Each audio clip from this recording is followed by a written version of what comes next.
आज मेरे पास है एक हथौड़ा। अत्यंत प्रबल शक्ति होती है इस हथौड़े में। इसी हथौड़े से पीट पीट कर गर्म से लोहे को आप एक सुंदर से अस्त्र में परिवर्तित कर सकते हैं। इसी हथौड़े से प्रहार कर करके एक बड़े से बड़े पर्वत को खोद कर आप वहां एक नए मार्ग का निर्माण कर सकते हैं। इसी हथौड़े की धीमी धीमी चोट से आप श्रृंगार के लिए सुंदर से सुंदर आभूषण बना सकते हैं। किंतु यदि कोई एक सुंदर सा घर है, उसकी नींव पे यदि इसी हथौड़े से प्रहार करोगे तो उसका भी नाश हो जाएगा। कुछ ऐसा ही होता है प्रेम भी। इतना शक्तिशाली होता है कि सृजन करता है, किंतु सर्वनाश भी ये कर सकता है। सब निर्भर करता है आपके मंतव्य पर। इस मंतव्य को शुभ रखिए और इस प्रेम पर थोड़ा नियंत्रण रखिए। कहीं ऐसा ना हो कि आप कहीं सृजन करने गए और आपने सर्वनाश कर दिया। आइए और मेरे साथ इसी प्रेम से कहिए, राधे राधे। प्रेम, ये प्रेम जितना सरल है उतना ही जटिल भी है। इस प्रेम के दो रूप होते हैं, सबलता और दुर्बलता। चयन आपका होगा।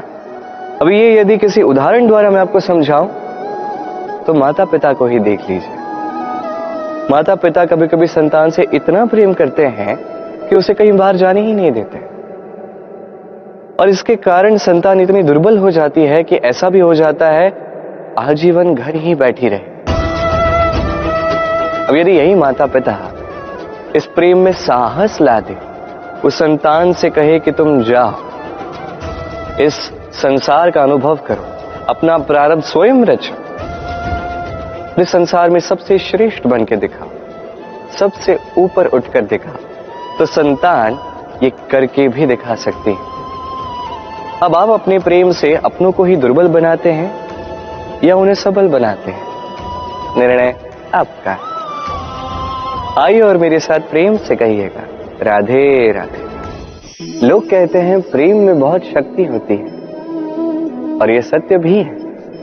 प्रेम में इतनी शक्ति होती है कि शत्रुता के बड़े से बड़े स्तंभ को वो यूं गिरा सकती है। किंतु आपने देखा होगा, जो अधिक शक्तिमान व्यक्ति है वो सदैव दो धारी तलवार की भांति होता है, क्योंकि ये प्रेम यदि व्यवहार में हो, मन में हो, विचारों में हो, तो ये शुभ है और ये सृजन करता है।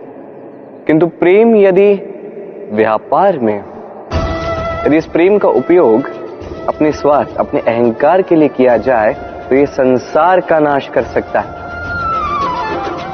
राधा ने प्रेम का व्यवहार किया साम के लिए, और साम ने उस प्रेम का व्यापार किया अपने अहंकार, अपने स्वार्थ के लिए।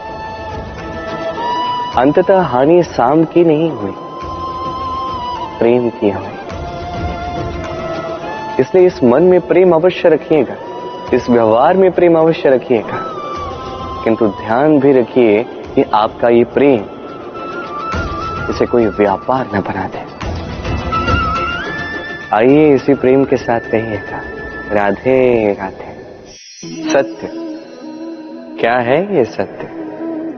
कोई कहेगा कि जो असत्य नहीं वो सत्य, कोई कहेगा कि वो जिसके आधार पर हम जीवित हैं वो सत्य। किंतु सत्य क्या है?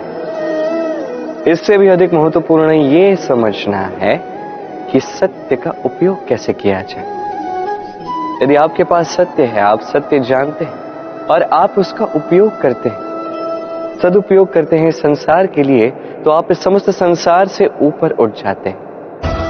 किंतु यदि आप सत्य जानते हैं और आप उसका दुरुपयोग करते हैं, तो आप समस्त संसार के लिए हानिकारक बन जाते हैं। स्मरण रखिएगा, सत्य जितना कोमल है, अर्ध सत्य उतना ही कठोर। ये अर्ध सत्य समस्त संसार का नाश कर सकता है। इसलिए जीवन में सत्य के विषय में संपूर्ण सत्य जानना सीख जाइएगा, यह अत्यंत आवश्यक है। ये सत्य इसकी स्वयं ये मांग है कि आप सावधान रहें। तो आइए और मेरे साथ प्रेम से कहिए, राधे राधे। जीवन में सीखना अत्यंत आवश्यक है।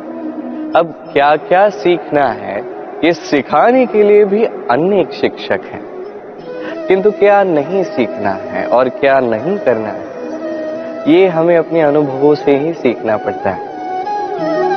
अब इसका अर्थ ये नहीं है यदि आपको सीखना है कि अग्नि का ताप क्या है तो आपको अग्नि में ही हाथ डालना हो, नहीं, किसी और के अनुभव से भी सीख सकते हैं। प्रश्न ये उठता है कि क्या आप सीखना चाहते हो या नहीं।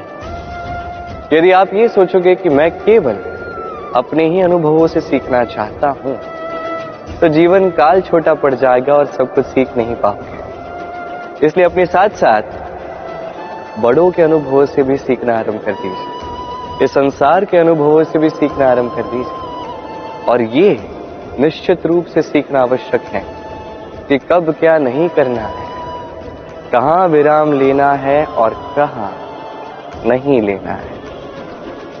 तो आइए और मेरे साथ प्रेम से कहिए, राधे राधे। मनुष्य बड़ा ही विचित्र प्राणी है।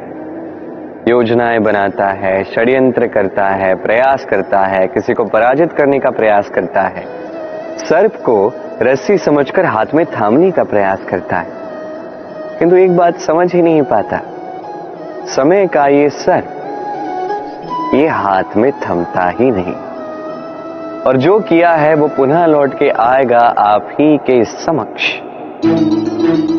देखिए, इससे कोई अंतर नहीं पड़ता कि आप कुम्हार के पुत्र हो या कृष्ण के पुत्र हो। यदि आप अनुचित कर्म करोगे तो आपके साथ भी अनुचित ही होगा, अशुभ कर्म करोगे आपके साथ अशुभ ही होगा।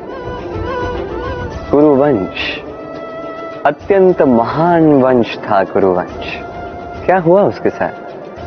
पूरा का पूरा वंश बह गया। कारण उनका मंतव्य अशुभ था। वहीं 5 वनवासी पांडव महाभारत जीत गए, कारण उनका मंतव्य शुभ था। स्मरण रखिएगा, शुभ की अग्नि जलाओगे शुभ का ही तप पाओगे, अशुभ की अग्नि जलाओगे नरक में ही जलोगे। तो आइए और मेरे साथ प्रेम से कहिएगा, राधे राधे। इस संसार में पत्नी होना, पति होना फिर भी सरल है, किंतु यदि समझ पाओ तो प्रेमी होना अत्यंत कठिन है। पति पत्नी सोचते हैं कि संसार में 7 फेरे लेने हैं, अर्थात 7 जन्मों का उनका साथ रहेगा, किंतु ऐसा नहीं। जब तक प्रेम ना हो ये संभव है ही नहीं। हमारा ये प्रेम वो प्रेम है राधा, जो इस संसार का आधार है। इसे नाम देना उचित है ही नहीं।